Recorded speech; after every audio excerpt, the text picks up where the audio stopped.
మాలిని మహేశ చాలిని కాంచీ ఖేలిని విపక్షకాలిని తే శూలిని విద్రుమశాలిని నతజనపాలిని కపాలిని నమోస్తు. శ్రీమద్ రాజరాజేశ్వరీ పరదేవతాయై నమః. TV9 ప్రేక్షకులకు విజయదశమి శుభాకాంక్షలు. నవరాత్రుల శరత్కాల పర్వాన్ని ఈరోజు విజయదశమితో పరిపూర్ణం చేసుకుంటూ ఉన్నాం. మొత్తం 9 రాత్రుల పర్వం ఇది. అమ్మవారి ఆరాధనలకి రాత్రి పర్వంలోనే వ్యవహరిస్తూ ఉంటారు. పగలు శివస్వరూపంగా, రాత్రి శక్తి స్వరూపంగా రుద్ర హృదయోపనిషత్తుని యజుర్వేదంలో వివరిస్తూ ఉన్నారు. రుద్రో దివా ఉమానారి తస్మై తస్యై నమో నమః అని. అందుకే ఇది రాత్రి పర్వంగా నవరాత్రము అనే శబ్దం వాడడం కనబడుతుంది. అయితే ఇది రాత్రి మాత్రమే చేసే పూజ కాదు, పగలు మధ్యాహ్నం రాత్రి ముప్పూటలా పూజ చేయడం సంప్రదాయం. అయితే ఎవరి పద్ధతిని అనుసరించి, ఎవరి శక్తిని అనుసరించి అమ్మవారిని ఆరాధించుకోవడమే ఈ నవరాత్రుల్లో కనబడుతున్న ప్రత్యేకత. నవరాత్రుల విధానం ఇది అంటూ నిర్దిష్టంగా ఒక చోట కనిపించట్లేదు. ఒక్కొక్క చోట ఒక్కొక్క పద్ధతిగా ఆరాధిస్తూ ఉంటారు ఈ భారతదేశంలో. కొందరు మహాకాళి, మహాలక్ష్మి, మహాసరస్వతి స్వరూపంగా దుర్గను ఆరాధిస్తే, కొందరు శ్రీచక్రంలో ఉన్న శ్రీ విద్యా స్వరూపంగా ఆరాధన చేస్తుంటారు. అయితే ఇక పద్ధతిని అనుసరించాలంటే ఇంట్లో చేసే పద్ధతి వేరు, బయట మండపాలలో చేసే పద్ధతి వేరు, ఆలయాల్లో పద్ధతులు వేరుగా ఉంటూ ఉంటాయి.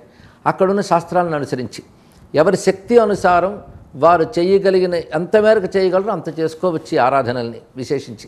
అలా వివిధ అలంకారాలు చూపించిన పరమార్థం ఏంటంటే, ఒకే శక్తి అనేక రూపాలతో మనల్ని అనుగ్రహిస్తుందని చెప్తూ అమ్మవారు దాల్చిన వివిధ రూపాలని స్ఫురింపజేయడం ఈ అలంకారాల్లోని ప్రత్యేకత. ఆరాధన చేసేటప్పుడు మాత్రం సర్వశక్తి స్వరూపిణి పరాశక్తినే ఆరాధన చేస్తాం. ఈ పరాశక్తికి మరొక పేరు పరమేశ్వరి. పరమేశ్వరి అంటే అందరులకి నాయకురాలే, నియామకులైనటువంటి లోకపాలకులకు కూడా ఈశ్వరి కనుక పరమేశ్వరి అని చెప్తున్నారు.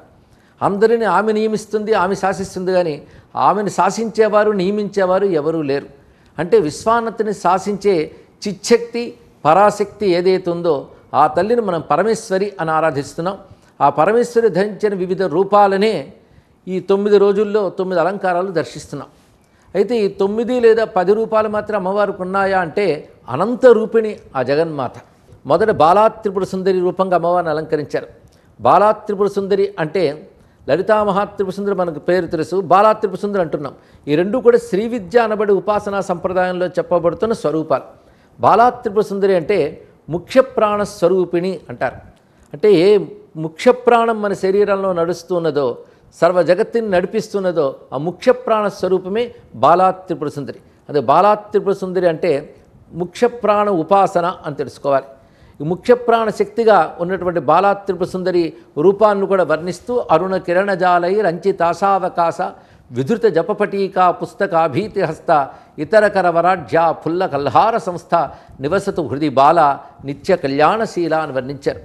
ఎర్రని కాంతులతో ఉంటూ పుస్తకము, అక్షమాల, వరదముద్ర, అభయముద్ర దాల్చి నవవర్షప్రాయ 9 ఏళ్ల ప్రాయంలో అరుణ కాంతులతో ప్రకాశిస్తుంటుంది ఈ తల్లి. ఇది అమ్మవారి రూపవర్ణన. ఈ రూపంలో సంకేతం ఏంటంటే, అక్షమాల, పుస్తకము ఈ రెండు జ్ఞానశక్తి సంకేతం. అలాగే వరద, అభయముద్రలు ఈ రెండూ కూడా, వరద అంటే మనకు కోరినవి ఇచ్చేవి వరద, అభయ అంటే అర్థమే తెలుస్తున్నది, భయం లేకుండా చేస్తుంది ఒకటి. అభయముద్ర మోక్షానికి కారణం, వరదముద్ర ఐహిక సంపదలకు కారణం. ఐహిక సంపదలు ఇచ్చేది, మోక్షం ఇచ్చేది ఆ తల్లి అని చెప్పడం. ఇక నవవర్షప్రాయ అంటే బాల అంటే చిన్నపిల్ల అని కాకుండా జ్ఞానశక్తి స్వరూపమే బాల. బాలుడికి ధారణాశక్తి గొప్పగా ఉంటుందంటారు. అలాంటి ధారణాశక్తి, జ్ఞానశక్తికి సంకేతమే బాల. బాలాదేవిని ఉపాసన చేస్తే జ్ఞానం పెరుగుతుంది. కానీ జ్ఞానశక్తి, ప్రాణశక్తి ఈ 2 రూపాలుగా బాలని ధ్యానించి తర్వాత గాయత్రి దేవిని దర్శిస్తే, గాయత్రి అంటే వేదమాత. సమస్త వేదముల యొక్క స్వరూపము గాయత్రి. వేదములు తొలి విజ్ఞాన గ్రంథములు, మానవులకి లభించిన తొలి విజ్ఞాన గ్రంథమే వేదం. వేదము భగవత్ స్వరూపమే సాక్షాత్.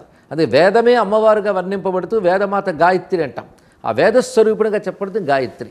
ఈ గాయత్రి ఎక్కడ ఉపాసింపబడుతుందంటే సూర్యమండలంలో ఉన్నటువంటి పరబ్రహ్మ స్వరూపమే గాయత్రి. అందుకే ఆదిత్య మండల స్థాన పరబ్రహ్మ స్వరూపిణి గాయత్రి అంటూ దేవి భాగవతం మనకు చెప్తున్నది. ఆ తర్వాత అన్నపూర్ణ స్వరూపం చెప్తున్నాం.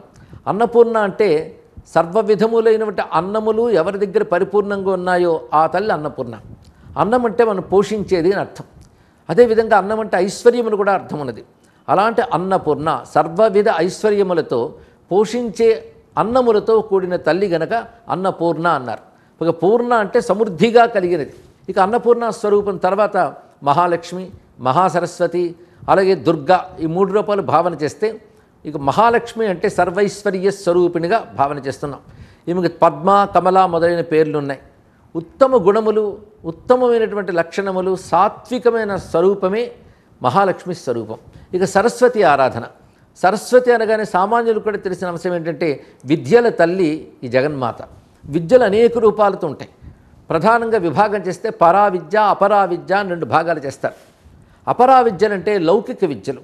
లోకంలో మనకు ఉపయోగపడే అనేక రకాల విద్యలు ఉంటాయి. అవి సంగీతము, సాహిత్యము మొదలైన కళా విద్యలు, అందులోనే శిల్పశాస్త్రం, చిత్రలేఖనం ఇత్యాదులు ఉంటాయి. ఇవి కాకుండా మన బ్రతుక్కి పనికొచ్చే రకరకాల విద్యలు, ఇంకొకరికి ఉపకరించే విద్యలు ఉంటాయి. వైద్యశాస్త్రం, నిర్మాణ శాస్త్రం, ఇలా చాలా చాలా విద్యలు ఉన్నాయి. ఆఖరిగా వేద, ఇతిహాస, మంత్రశాస్త్రాది విద్యలు ఉన్నాయి. ఇటువంటి విద్యలన్నీ అపరా విద్యలు అనిపించుకుంటే మోక్షానికి కావలసిన పరబ్రహ్మ జ్ఞానం దేని ద్వారా లభిస్తుందో దానిని పరా విద్య అంటారు.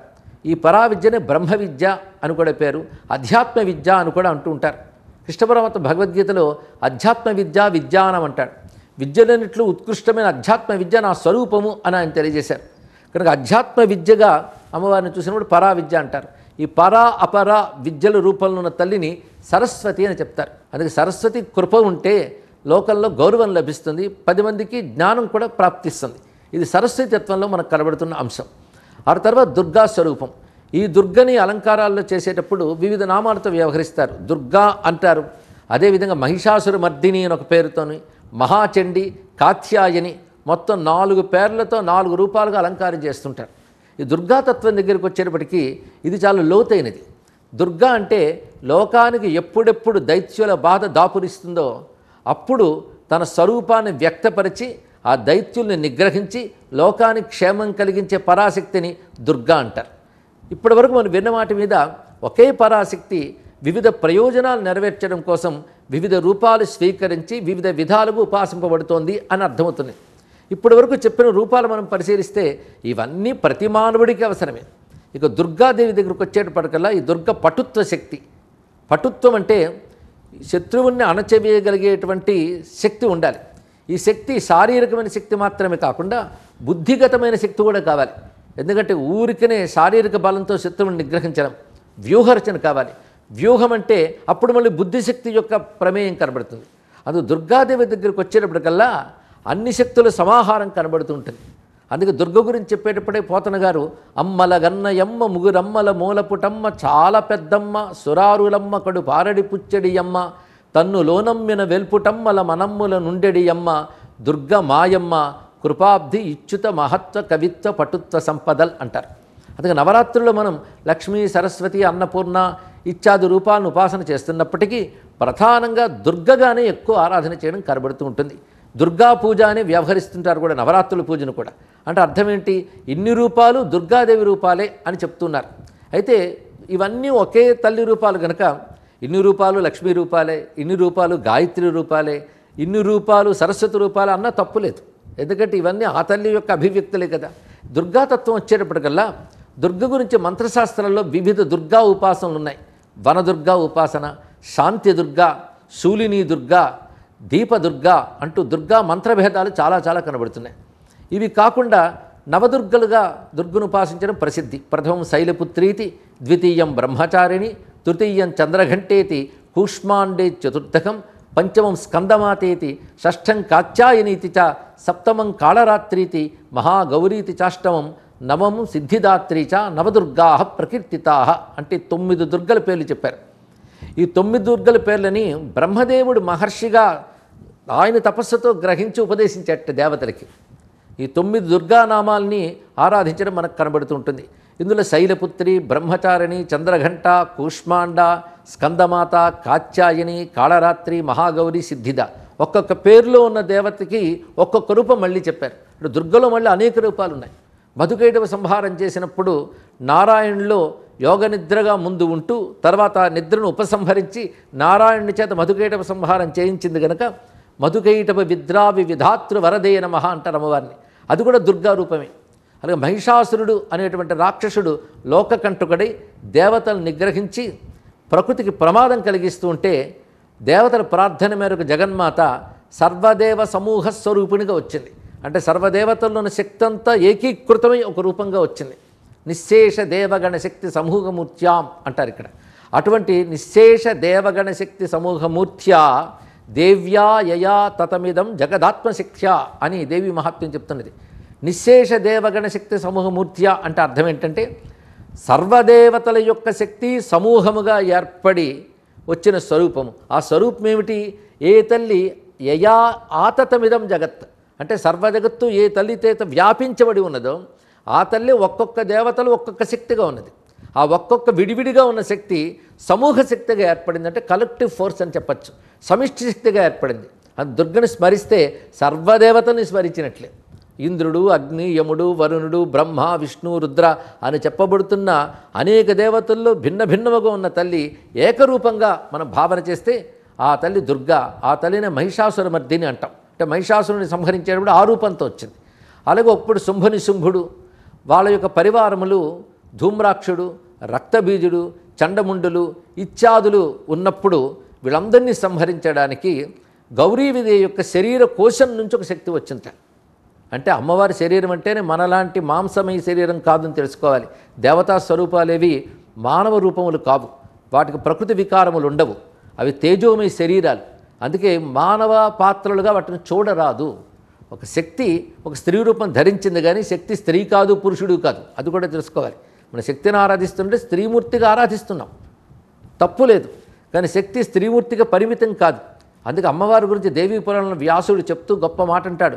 పుంరూపం వా స్మరేత్ దేవీం స్త్రీరూపం వా విచింతయేత్ అథవా నిష్కళాంధ్యాయేత్ సచ్చిదానంద లక్షణం అన్నాడు. ఆ శక్తిని పురుష రూపంలో ధ్యానించవచ్చు, స్త్రీ రూపంలో ఆరాధించవచ్చు, నిరాకారతత్వంగా కూడా భావించవచ్చు. అంటే సనాతన ధర్మంలో 3 రకాలుగా కూడా ఆరాధించే పద్ధతిని చెప్పారు. అందుకే ఏదో ఒక పద్ధతి కాదు, సంపూర్ణమైన అన్ని పద్ధతులు కలిగినదే సనాతన ధర్మం. అందుకే దీనికి పరిపూర్ణమైన ధర్మము, పరిపూర్ణమైన మతము, పరిపూర్ణమైన శాస్త్రము అని చెప్పాలి. ఎలాగైనా మనం పట్టుకునేది మాత్రం ఒకటే శక్తిని, చిచ్చక్తి. చిచ్చక్తి అంటే అర్థం ఏంటంటే చిత్ శక్తి, చిచ్చక్తి. చిత్ అంటే చైతన్యం. ఈ చైతన్యం విశ్వమంతా ఉన్నది. చైతన్యం ఉంటేనే అన్నీ పనిచేస్తున్నాయి.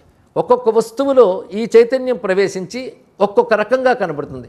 సూర్యుని యందు కాంతిగాను, అగ్ని యందు వేడిగాను, చంద్రునిలో వెన్నెలగాను, నీటి యందు దాహం పోగొట్టే శక్తిగాను, భూమి యందు అన్నిటినీ పట్టి ఉంచి అన్నిటినీ పండించే శక్తిగాను ఉన్నది. ఆ శక్తే మన శరీరాల్లో కూడాను ప్రాణశక్తిగా, దర్శన శక్తిగా, శ్రవణ శక్తిగా, వాక్శక్తిగా ఇలా అనేక రూపాలుతున్నది. దుర్గా శబ్దానికి ప్రధానమైన అర్థం రక్షించే శక్తి. ఇది ప్రధానమైన అర్థం. అందుకే లోకానికి బాధ ఏర్పడినప్పుడు ఈ లోకాన్ని రక్షిస్తుంది.